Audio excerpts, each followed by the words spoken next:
irmãos, eu quero abraçá-los e saudá-los na doce e confortadora paz do Senhor. Quero que comigo todos abram a Bíblia, o livro, para o livro dos Atos dos Apóstolos, capítulo de número 11. Quero louvar a Deus por cada um dos amados, por cada um dos servos do Senhor, que sobe hoje à casa do Senhor, neste bom hábito que temos de nos reunirmos em torno da palavra do Senhor, em torno do Evangelho. A razão de sermos igreja, e porque somos igreja, é nos ocuparmos, eu vou usar um advérbio bem forte, prioritariamente com o Evangelho. Tudo mais deveria, olha como é que eu estou botando o verbo, deveria ser secundário. E aí eu quero pensar com os irmãos esta noite, nesse texto, para a gente observar aqui algumas diretrizes de Deus, no que concerne ao avanço da igreja, superando barreiras e avançando como igreja. Superando barreiras, eu poderia dizer, barreiras culturais, étnicas, religiosas, espirituais, e sendo de fato igreja do Senhor. Atos 11, a partir do versículo 19, diz assim: E os que foram dispersos pela perseguição que sucedeu por causa de Estevão, caminharam até a Fenícia. Veja bem que a igreja está indo. O versículo de número 20, aliás, ainda a parte B do 19. Caminharam até a Fenícia, Chipre e Antioquia, não anunciando a ninguém a palavra, senão somente aos judeus. E havia entre eles alguns varões sírios e cirenenses, os quais, cipriotas, né? E cirenenses, os quais, entrando em Antioquia, falaram aos gregos anunciando o Senhor Jesus. Gregos anunciando. E a mão do Senhor era com eles. Gregos anunciando. E a mão do Senhor era com eles. Chamar a atenção para gregos anunciando. E a mão do Senhor era número creu e se converteu ao Senhor.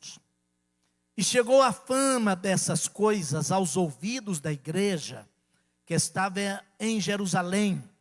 E enviaram então Barnabé até Antioquia, o qual, quando chegou e viu a graça de Deus, se alegrou e exortou a todos a que permanecessem no Senhor com propósito do coração, porque era homem de bem e cheio do Espírito Santo e de fé. E muita gente, quero chamar a atenção para essa expressão aqui, e muita gente se uniu ao Senhor. E partiu Barnabé para Tarso a buscar Saulo, e achando-o, o conduziu consigo para Antioquia.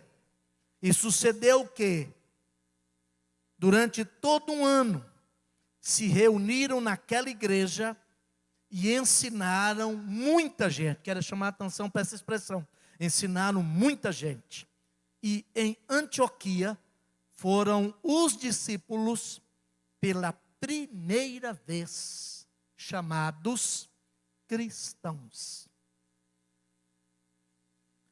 Meus irmãos, eu julgo que esse é um texto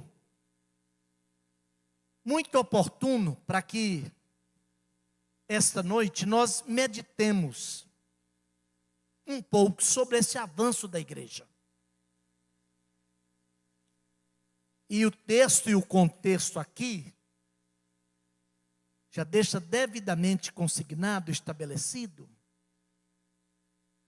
que o tempo,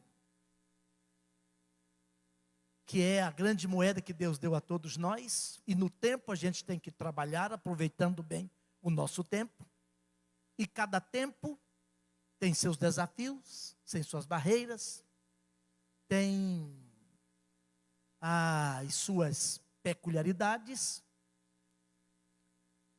e a igreja do Senhor, então, para superar dificuldades e adversidades, ela precisa, antes de tudo, conhecer seu tempo e estar no seu tempo.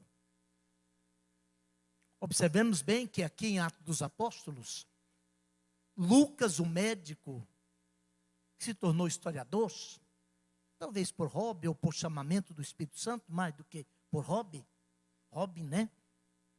Conta o modo como a igreja, que teve seu início em Jerusalém, suas atividades de trabalho, de evangelismo, de atuação em Jerusalém, chegou até Roma.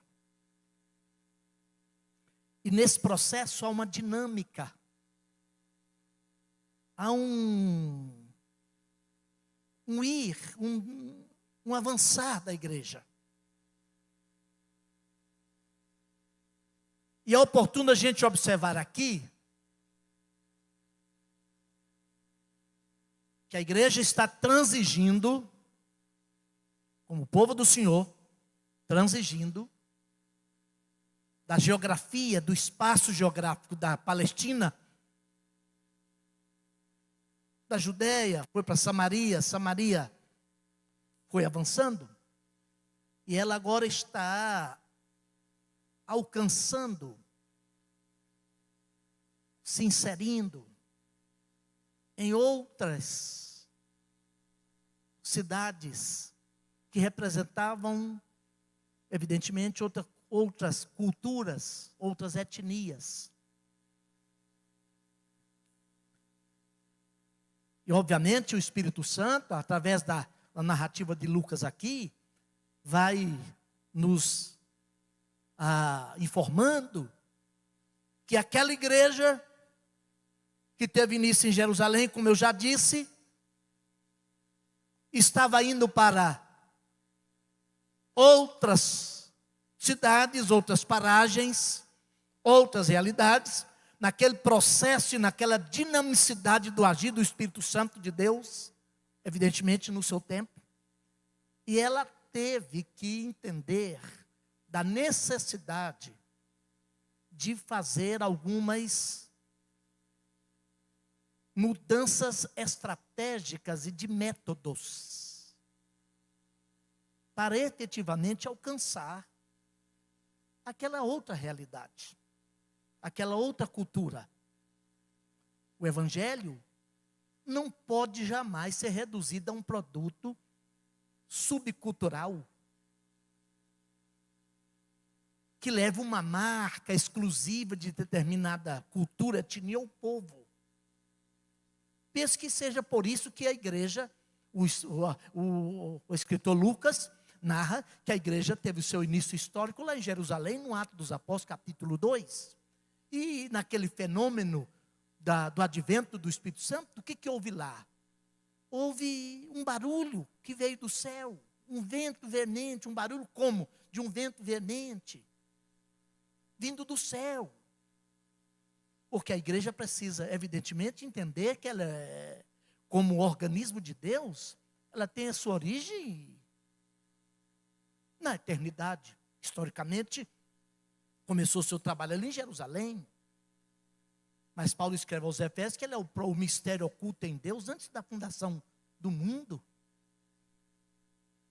Só que é no mundo e para o mundo que Deus quer a sua igreja atuando. Pois quando ela for arrebatada daqui, lá ela é a noiva do Cordeiro, ela estará nas bodas do Cordeiro, porque ela é a igreja aqui na terra, para fazer conhecido o Evangelho da graça de Deus, sob o poder do Espírito Santo, pregando, anunciando o Evangelho da graça do Senhor, como nós lemos nesse texto aqui. O som que veio lá do céu, invadiu aquela casa. E eles ouviram. E ouviram o quê? Uma multiplicidade de idiomas falados. Penso que o Espírito Santo já está dizendo que a igreja e o evangelho era para o mundo. E eram línguas faladas por aqueles irmãos ali dentro do cenáculo, possivelmente, cerca de 120, línguas entendidas lá fora. Ao ponto de a multidão afluir-se, aproximar-se daquele cenáculo e perguntar, como pode ser isto? Não são todos esses aí galileus, como de fato eram. Sendo então galileus, como, pois, que explicação se dá para o fato de eles estarem falando essa multiplicidade de línguas e idiomas? Aquele fala o árabe, aquele fala o grego da Ilíada, aquele fala a língua do Ponto, aquele fala a língua da Ásia. Como pode ser isto? Pois sendo galileus, nós os ouvimos falar das grandezas de Deus na nossa própria língua. Então eu penso que nesse momento, o fenômeno do advento do Espírito Santo, na multiplicidade de línguas, Deus está falando de comunicabilidade, de comunicação. E toda comunicação, para ser comunicação, precisa ser inteligível, né? Nós precisamos entender. Lutero já falou lá atrás que nós, pregadores, ensinadores do Evangelho, precisamos ter o cuidado de falar, proclamar o Evangelho para falar à mente das pessoas. Porque quem fala ao coração do homem com o Evangelho é o Espírito Santo. É preciso ter uma certa inteligibilidade, um certo entendimento. E agora, transigindo então de Jerusalém, um espaço geográfico, de uma cultura, de uma perspectiva religiosa e até espiritual, para outra realidade, a gente vai observar aqui que algumas verdades diretrizes que o texto nos coloca aqui. A primeira delas está na parte B do versículo 19 que nós já lemos. Anunciando, ainda que seletivamente, disse aqueles dispersos, e o anunciando a palavra somente aos judeus, inicialmente. Mas ele estava anunciando o que? A palavra. Eu coloquei aqui como é preciso, como eu iniciei também nas minhas primeiras palavras aqui, entender que é da tarefa da igreja, da função da igreja, enfaticamente, vou mudar o advérbio, enfaticamente, se ocupar com o evangelho. O que eles anunciavam? E estava anunciando a palavra. E essa palavra, tal qual nos foi revelada aqui nas Escrituras, que no advento do Espírito Santo, lá em Atos 2, era entendida, ou era ouvida e entendida por aquela multidão, na sua própria língua, peregrinos que estavam em Jerusalém, vindo de todas as partes, de muitas partes do Império Romano, certamente para a festa do Pentecoste. O que eu quero dizer com isso? Nós não vamos superar as dificuldades e essas barreiras de ordem cultural, geográfica, cultural, étnica, religiosa e até algumas de caráter espiritual, até que nós entendamos de uma vez por toda que a função principal da igreja, especialmente de nós pregadores e ensinadores, é nos ocuparmos com o evangelho, é permitir ou nos deixarmos nas mãos de Deus para que o Espírito Santo sature a nossa mente com o evangelho. Sob pena de a gente ver a multiplicação de templos e entidades religiosas, que não significará ao mesmo tempo que tenhamos mais igreja. Tem muito templo, mas não estamos tendo igreja.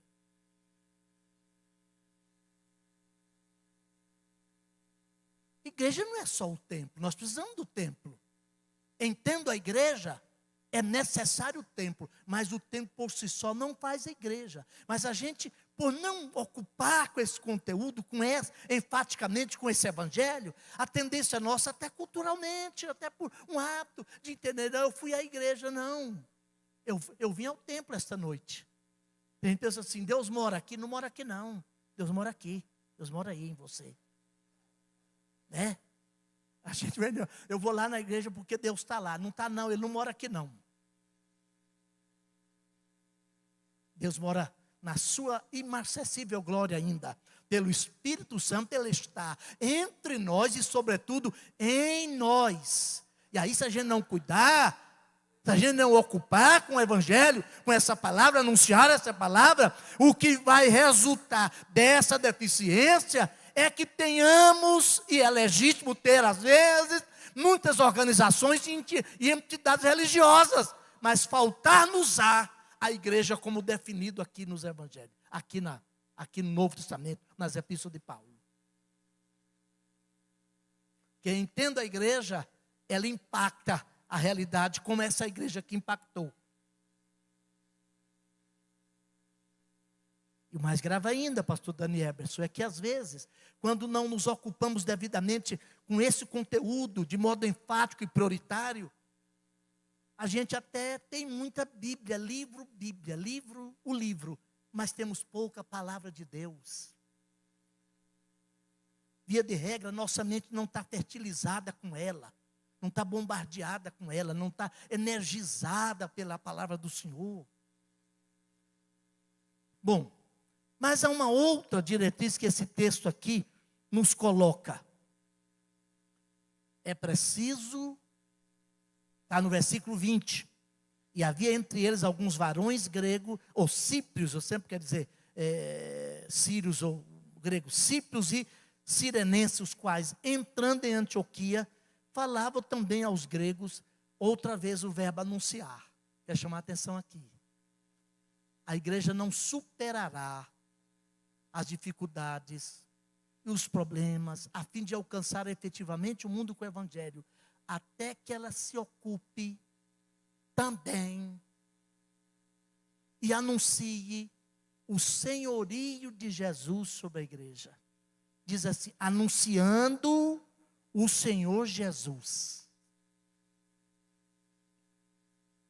É claro que quando a igreja entendeu disso, nessa transição de uma cultura para outra, obviamente ela teve que buscar, certamente, algumas adaptações, não do Evangelho, adaptações no método e na estratégia. Porque às vezes o modelo, ou método, a estratégia utilizada ontem, não terá o mesmo efeito e a mesma utilidade, a mesma precisão para hoje. Métodos são métodos. E alguém já falou, Deus não usa métodos, Deus usa homens que se colocam nas mãos dele. Os métodos, então, nesse avanço da igreja, precisam objetivamente serem adaptados, serem renovados. E eu vejo aqui, a partir dessa inserção, da chegada da igreja, a inserção da igreja naquela cultura, na cidade de Antioquia, uma cidade aproximadamente uns 480 quilômetros ao norte de Jerusalém, junto ao rio Orontes, fundada por Antíoco Epifânio, a terceira maior cidade do império daquela época. Alguns historiadores, eu não sei se hiperbólicos demais, dizem que ela tinha cerca de 500 mil de habitantes. Não era tão cosmopolita quanto a Roma capital e nem quanto a cidade de Corinto, mas tinha uma mistura de culturas e gente ali. E esses homens entenderam que a igreja, no avanço da igreja de Jerusalém para aquela outra cultura, aquela outra realidade, eles tinham que se ocupar com o anúncio efetivo do Senhor Jesus, porque Ele é Senhor do universo, Ele é o Senhor da igreja. A igreja precisa se ocupar mais com isto. Eu vou dizer por quê. Porque quando a gente não observa essa realidade, a tendência é de nós inconscientemente, eu quero usar essa expressão, para não deixar minha mente pender para outra palavra que venha denotar alguma intencionalidade, nós passamos a reduzir a igreja do Senhor com o projeto a uma dimensão de uma placa, de uma instituição.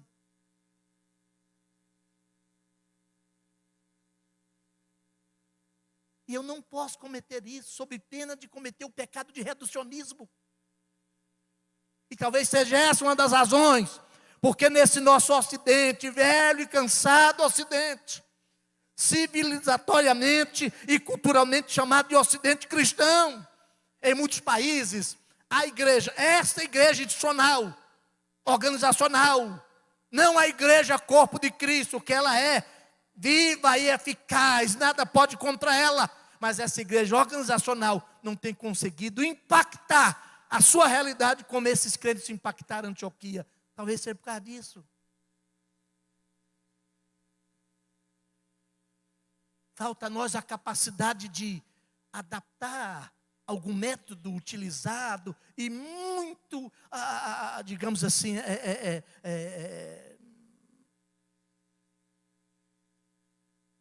útil no passado, muito eficaz no passado, para a realidade de hoje. Para nós não cometermos um de dois erros, ou mais gravemente os dois erros. Nós ficarmos muito atrasados demais, aí a gente não tem mais feedback, não tem mais diálogo, não tem mais como proclamar o mesmo evangelho ao homem do nosso tempo. Por isso que em Atos dos Apóstolos, todas as histórias aqui, está lá o Atos 8. Olha, pastor, era um diácono, e que diácono, hein? Deus falou para ele assim, ó Filipe, vai para o caminho que desce para Gaza, uma cidade que está deserta. É uma das 5 cidades dos filisteus do Antigo Testamento. Gaza, Asdod, Gat e Ecrom. Vai para lá. Ele foi. Chegando no caminho, agora não é mais um anjo. É o Espírito de Deus, disse a ele assim, olha a dinâmica da igreja aí. Aproxima-se, ou aproxima-te desse carro e acompanha-o. Para ouvir o que vai pululando a mente daquele homem. Eu estou indo de novo para, é claro, com a permissão do nosso presidente, aqui representado pelo pastor Samuel, depois de amanhã para BH, para mais uma escola bíblica, ex-alunos lá de Pinda, e agenda lá atrás, e chega o dia, a gente fica, meu Deus do céu, pastor Wallace lá em Governador Valadares. E nessas escolas bíblicas, a gente, especialmente naquela região, onde eu tenho ido muito, a preocupação é que nós consigamos compreender o Evangelho e compreendê-lo tão consistentemente, ao ponto de nós não permitirmos que ele fique recrudescido num vocabulário antigo, para não dizer antiquado, que já não comunica mais. Tem igrejas e templos, reuniões que a gente entra, entre nós, que o que é dito, ensinado, pregado ou falado, verbalizado, é quase que um dialeto do português. Mais ou menos assim, um evangeliquez. A gente tem que trazer um dicionário do evangeliquez, porque são termos que a gente só usa entre a gente. Aí esse grupo, a igreja impactou Antioquia, porque esse grupo de cristãos, cipriotas e outra cidadania lá, entenderam que era preciso falar agora aos gregos.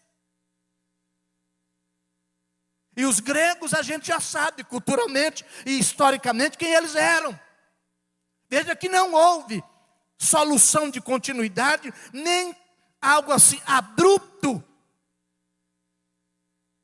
na chegada da igreja lá.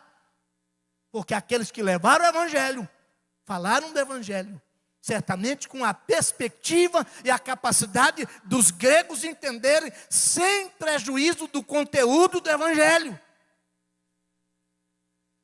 Porque tinham como primazia do Evangelho o senhorio de Cristo. E logo, por isso que eu gostei disso aqui, eu chamei a atenção dos irmãos, você lembra? Diz assim, olha, o versículo 20, anunciando o Senhor Jesus, e a mão do Senhor era com quem? Com esses aqui, que estava anunciando. A terceira diretriz: a igreja não avançará e não superará os obstáculos enfrentados, especialmente nesse nosso mundo conturbado de hoje, se ela não se unir, se ela não contar, se ela efetivamente não se enfronhar com a palavra de Deus, não reconhecer o senhorio do Senhor Jesus e não fizer ou fazer o que esses fizeram aqui, ora, contar com o Senhor, depender inteiramente do Senhor.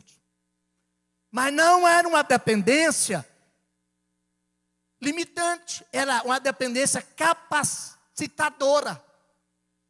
Porque a visão que eles tinham de igreja, conquanto respeitavam muito a igreja iniciada em Jerusalém, com todo aquele fenômeno, com toda aquela pujança, com toda a ação dos 12 apóstolos, aquele colegiado de líderes, eles entenderam que não podia circunscrever, limitar, assambarcar a igreja do Senhor, aquela dimensão de Jerusalém, que o projeto de Deus é para o mundo.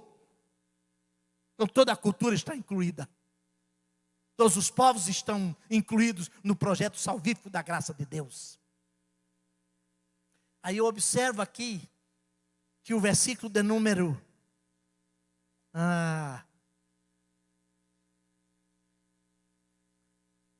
23, especialmente, diz assim, o qual, falando de Barnabé, aquela igreja mãe, ouvindo a história, o impacto da igreja lá em Antioquia, naquela outra cultura, e entendeu da necessidade de mandar para lá um outro diácono. Gente, me desculpa a petulância até,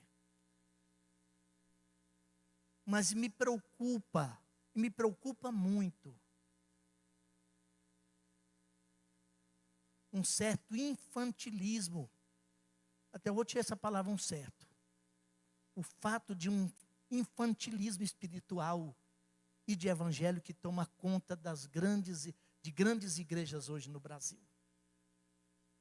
Eu estou falando aqui de ação do Espírito Santo na vida de 2 diáconos.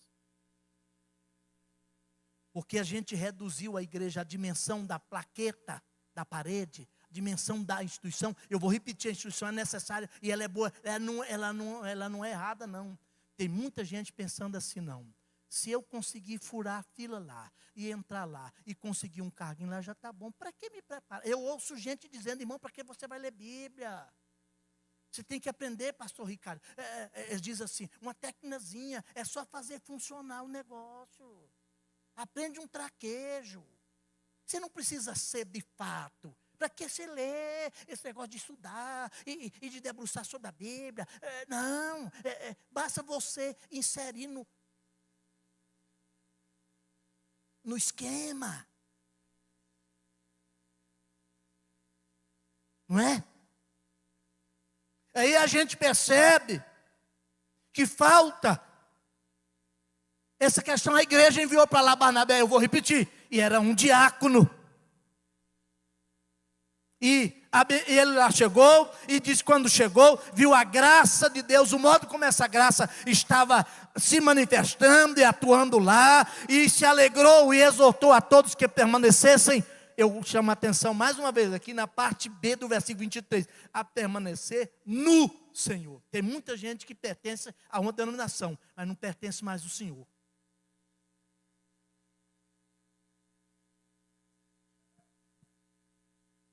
Ele até tem uma marca, ele até tem uma carteira com CNPJ no bolso, e sei lá, mas ele já não pode dizer, eu pertenço ao Senhor. É por essa razão, eu acho isso fantástico, já estou começando a encerrar essa breve reflexão. Lá no 13, está lá, e havia na igreja, olha essa palavrinha na, em mais a, da na, né? O artigo definido, feminino, singular, mas a preposição do locativo, o pastor Duval está ali, entende muito de grego, mais do que eu. Em mais a, da na, estabelece um lugar, né? Um espaço onde. E havia na, não era fora, não tinha que importar, não tinha que terceirizar. Porque havia do verbo haver, no sentido de existir, existia na igreja, que estava onde? Em Antioquia. O que é que tinha lá? Alguns pastores, doutores e mestres. Aí orando e jejuando, disse o Espírito Santo: apartai-me. Olha o verbo, com esse pronomezinho, como sufixo lá. Como quer dizer, aparta para mim. Porque quem não for meu não pode também envolver com a minha obra. Porque primeiro tem que ser do Senhor, para depois envolver com a obra do Senhor.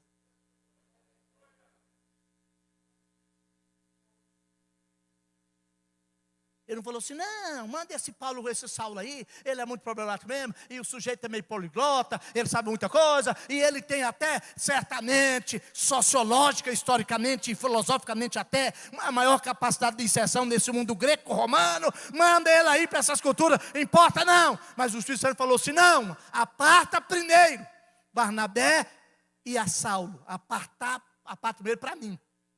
Porque se eles não for meu, eu não os quero também fazendo trabalho para mim. Porque Deus nunca terceiriza a sua obra. Ele só conta com filhos que se tornam servos operosos na obra dele, mediante o agir do Espírito Santo nas suas vidas. Gente, eu penso que isso aqui, o Atos dos Apóstolos, deve ser mais estudado atualmente, ou em todo o tempo, mas normalmente nesses nossos dias.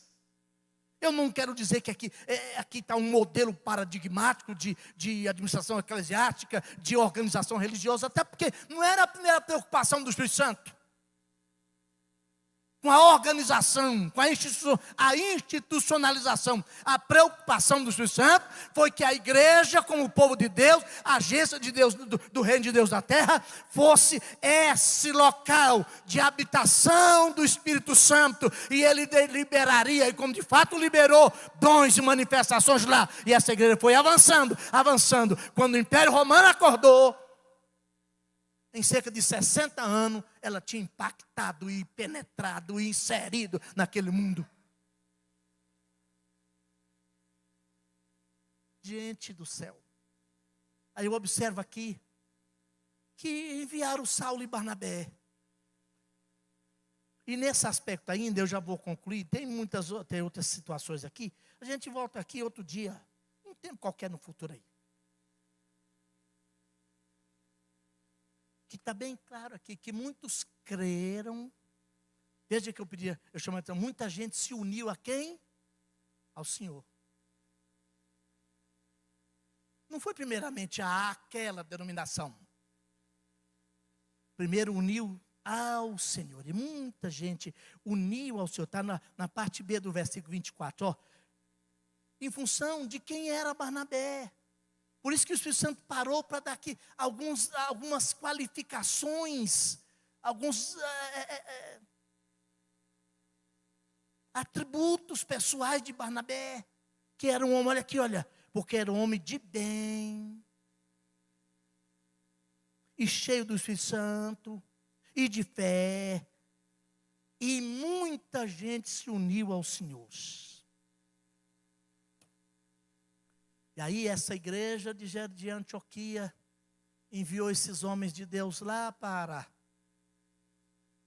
a região agora da Antioquia da Psídia, talvez o sul da Galácia, uma região por lá, pregando o evangelho, Listra e Derbe, Icônio e Derbe, Listra, Icônio e Derbe, plantando igrejas. Aí, eu quero chegar aqui, concluir aqui. Eles perceberam como homem de Deus enviados pela igreja de Antioquia.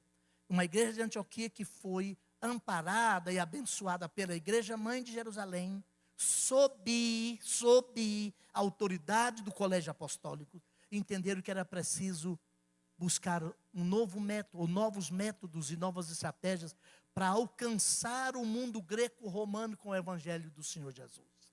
Mas porque eles tinham preocupação de anunciar ou o evangelho, ou a palavra, de anunciar o senhorio de Cristo, de se ocuparem, ou de se preocuparem em levar as pessoas a se unirem, primeiramente ao Senhor, a levá-los a crer no Senhor Jesus, e para unir-se ao Senhor Jesus, eles entenderam que a igreja não poderia, apesar da necessidade de adaptar métodos e estratégias, mudar por influência forânea. Eu vejo algumas igrejas por aí. Me permita mudar o termo. Eu vejo alguns agrupamentos por aí,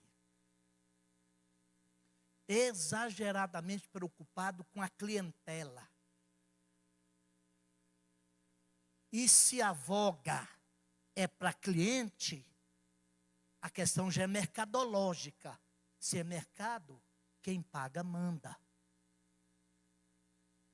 E quem paga exige o produto. Só que o evangelho não é um produto. O evangelho é um remédio da graça de Deus. E todo homem precisa dele. Não em função de ser rico ou pobre, ter nascido no lar evangélico como eu. Não. Eu preciso do evangelho tanto quanto o pior homem aí fora precisa. Não porque eu nasci no lar evangélico, nunca entrei numa boate, nunca bebi uma cerveja, nunca fumei um cigarro. Não por causa disso. É porque eu sou da descendência de Adão, da espécie de Adão. Se não for evangelho, eu estou lascado. E essa é outra doutrina grave do evangelho que a gente precisa resgatar ultimamente.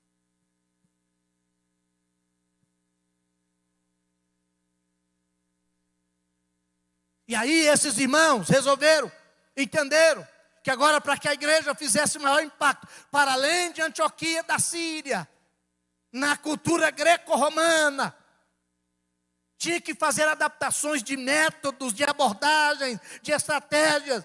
Mas há algo tremendo aqui, que é a última diretriz que esse texto nos coloca. A igreja não pode simplesmente admitir, eu vou dar o verbo de admitir para tolerar, pastor Carlos, tolerar mudanças internas no conteúdo dela, simplesmente por pressão da cultura dominante à nossa volta, que a cultura aí, Jesus falou que é do maligno. Eu não vejo o que vai acrescentar para a proposta de pregar o evangelho e ensinar muita gente, como nós lemos aqui, a gente fazer um culto do pula-pula. O que vai acrescentar?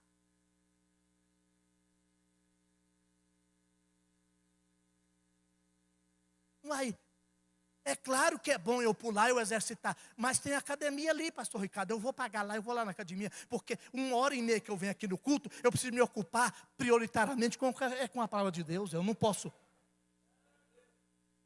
Agora, eu tenho cristianismo, eu preciso ter cristianismo suficiente para transitar, e no lazer, e comprar, e viajar, ir lá na academia, e tal, sem perder a minha essência de cristão. Só que a igreja não precisa, né, pastor Isaías, adaptar. Não vão aqui, agora vai ter uma academia gospel. Eu morei lá em São Paulo alguns anos, vocês sabem? Eu fui em algumas igrejas lá em São José, várias vezes, morei lá pertinho. Inicialmente, acho que não vou nem falar, pastor. Porque pode chocar muita gente aqui, escandalizar. Mas começou coisa inocentemente. Agora, para a gente segurar essa turma, vamos abrir aqui um tipo de uma boate gospel aqui do lado. Terminava o amém, terminava o culto com o amém, a bênção apostólica, a turma entrava lá por tal, virava um fumacê e um cheiro de marijuana.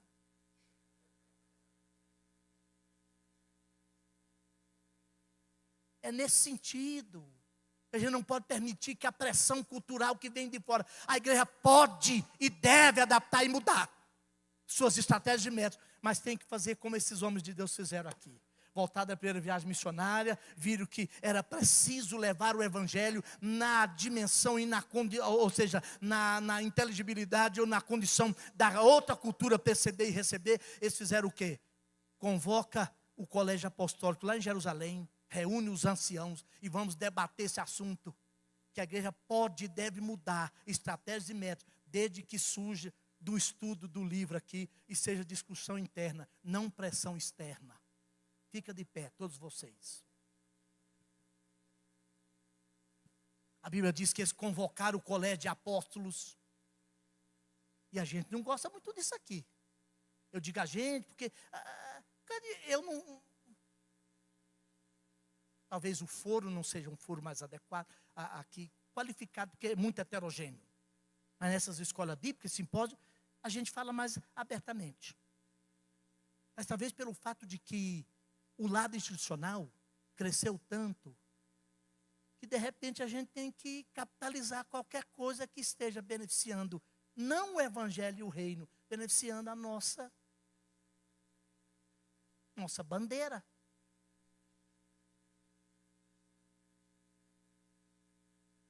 Para levar o evangelho, então, para aquele mundo greco-romano, eles voltaram a Jerusalém, Atos dos Apóstolos, capítulo 15.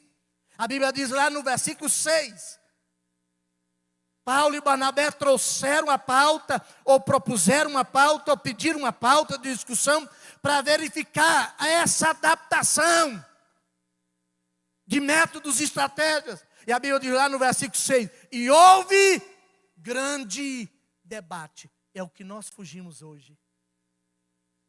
A gente quer mais uma aguinha com açúcar, uma coisinha leve, até aquele nosso culto voltado ao ensino, a gente tem que entreter o meliante, olha aí, não é meliante, o servo de Deus, porque senão ele pica a mula, ele vem com a cabeça tão vazia, não pega nada na massa encefálica que ele tem aqui, não pega nada. Aí a gente tem que entreter, para poder segurar o elemento, senão ele não fica. Aí aquilo que Jesus mandou, ordenou que tinha que ser instrução, nós transformamos em distração. Não é mais entendimento, é entretenimento. Irmão, eu não quero vir ao culto para me entreter. Pastor Enoque está ali, meu xará. Eu disse, conversava com ele ali, até um pouco arrogantemente da minha parte, disse para ele, eu não venho ao culto, ou à reunião de culto, para eu ficar olhando lagartixa e quem está, eu não venho. Porque o dia que eu não tiver com o Espírito para vir à igreja, ao templo, para adorar a Deus, eu fico em casa. Eu lembro muito do pastor Oswaldo citar lá o Salmo 86. Sim, Deus deve ser em extremo. Olha aí, extremo. E tremendamente reverenciado na Assembleia dos Santos. Eu acho que a Assembleia dos Santos é essa aqui. Agora, como é que eu venho para cá como se eu fosse entrar numa feira de peixe, estivesse indo para a feira? O meu presidente está falando, alguém está falando a palavra de Deus, e eu estou absorto. Aí a gente percebe, por que não há crescimento e amadurecimento espiritual? Né, pastor? Nós falamos aqui da... O bispo estava ensinando aqui domingo, aquela maravilhosa aula, e eu sentado ali e vendo um quadro de pessoas. Assim que o bispo começou a falar, eles foram para lá, foram conversar ali fora. Quando o bispo terminou a aula, ele veio para cá. Tem razão de vivermos um infantilismo religioso e que nós não temos impacto mais em Antioquia, como aqueles crentes de Antioquia. Pai querido, eu sei que situações acontecem ao longo da caminhada da sua igreja. E nós queremos que o Senhor nos dê a graça, Pai Santo. Não somente a graça, mas também a disposição mental, espiritual, de olharmos a sua palavra com mais avidez. Derrame em nosso coração aquela atitude dos bereanos. Tira-nos da filosofia dos Tessalonicenses e nos leva para a escola dos bereanos, Pai. A fim de que nós ouçamos a tua palavra com avidez, com um intenso apetite. E cada um de nós, ao ouvirmos lá, cada um de nós, ao escutarmos a tua palavra, nós temos a atitude daqueles crentes de examinar todos os dias as Escrituras, para comparar o ouvido com o Evangelho, a fim de que nós também, como servos do Senhor, individualmente falando, mas como igreja coletivamente falando, a agência representativa do seu reino aqui na terra, Pai, nós consigamos pelo menos estreitar o grande abismo entre o crido e o vivido. Dê-nos graça, Pai. Esse mundo ainda aguarda, ainda espera uma amostra dos sinais positivos do reino de Deus, para que em definitivo o reino do Senhor seja estabelecido aqui com o retorno do Senhor Jesus Cristo. Dê-nos, portanto, a graça, sobretudo a graça de sermos praticantes desse evangelho, Pai, dessa palavra, a fim de que aonde porventura atuarmos, vivermos, comprarmos, brincarmos, onde porventura estivermos, Pai, as pessoas percebam na nossa vida os sinais de um Barnabé, um homem de bem, cheio do Espírito Santo e de fé. Fica conosco nisto, em nome de Jesus. Gente, muito obrigado. Se eu passei do horário, me perdoe, sente-se. Se eu fui meio ousado, pastor Samuel, só me perdoe. Mas, mais uma vez, deixa eu dizer, voltemos às Escrituras. Deus abençoe.